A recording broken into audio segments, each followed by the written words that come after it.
Well, we are at the annual CNHT Old Home Day Picnic for Right. conservatives, Right. and Bill O'Brien is here. And you spoke earlier to the audience, who gave you a rousing standing ovation at the end of your speech. Yeah. Why did you? Using all their fingers too? It was really cool. Yes, yeah, all of the fingers. So what? I haven't always seen you here. What made you decide to come this year? Well, I am running for U.S. Senate, and I wanted to talk to folks that over the years I have been working for, met, and take advice from, and so I thought this is just a great place to reconnect with folks and start getting the message out. See, they're even clapping upstairs for you now too. Right. So you just said something very innocently that has great import. Are you now an official candidate for U.S. Senate? I'm going to formally announce on Tuesday, July 23rd, and it's 2019, because these things never go away, do they? So, No. Just to establish our plans, we have an announcement kickoff in Manchester, and I'm looking forward to officially starting the race at that point. Okay. Well, you certainly gave a lot of points that people would love to hear about your figurative and literal opponent in just a little bit, if you so go through with all this, Jeanne Shaheen. It was well received.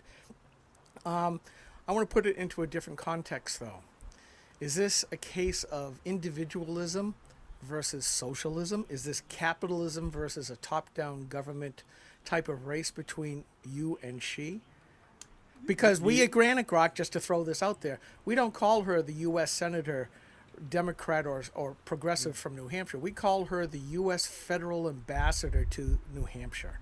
You know, Jeanne Shaheen has carved a place in New Hampshire politics that in one regard is fairly unique. I don't think she has any firm set of principles. So if you were saying, is she a socialist of the ilk of Alexander Ocasio-Cortez or Bernie Sanders, I would probably say she's never thought it through. So what she really does want is to be elected, and her party is becoming a socialist party. Ergo, Jeanne Shaheen is acting like a socialist. When it comes to her support of elements of the New Green Deal, basically remaking society in a way that requires very intense government control, she's there because the radicals in her party tell her to be there. If as a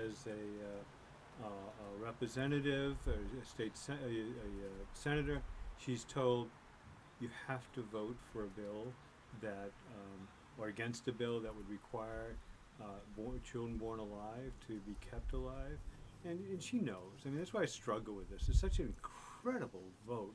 She knows that any decent human being would vote for that kind of law, yet she votes against it. And so she basically is showing no leadership up there.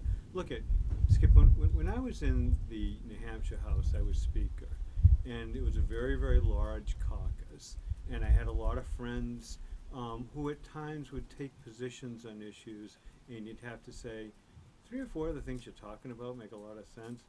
Those other things you have to dial back. You're going to not reach the majority of the people in the state. They go way beyond what their understanding of what government should be doing and should not be doing. And so you'd have to show leadership to bring them to a point where they are useful contributors.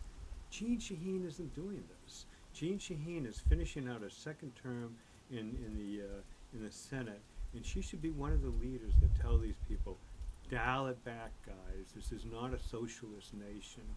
This is a nation that prizes liberty. This is a nation that prizes a government that is trying to be frugal. Yes, there are elements that say, give me, I want free tuition, I want free this and that. But the center of the American political consciousness is one that is formed around the issue of liberty and limited government, sovereignty, the things that we Republicans talk about. Jeanne Shaheen should be playing a responsible role to bring the radical side of her party back in. Instead, she's just collapsed to it. Okay. Well, very good. I know it's starting to rain. It looks like you need to be other places. So, Mr. Speaker, soon probably to be Mr. U.S. Senator, thank you for taking a few minutes with Granite Crock. Yeah, thanks for the time. Appreciate it.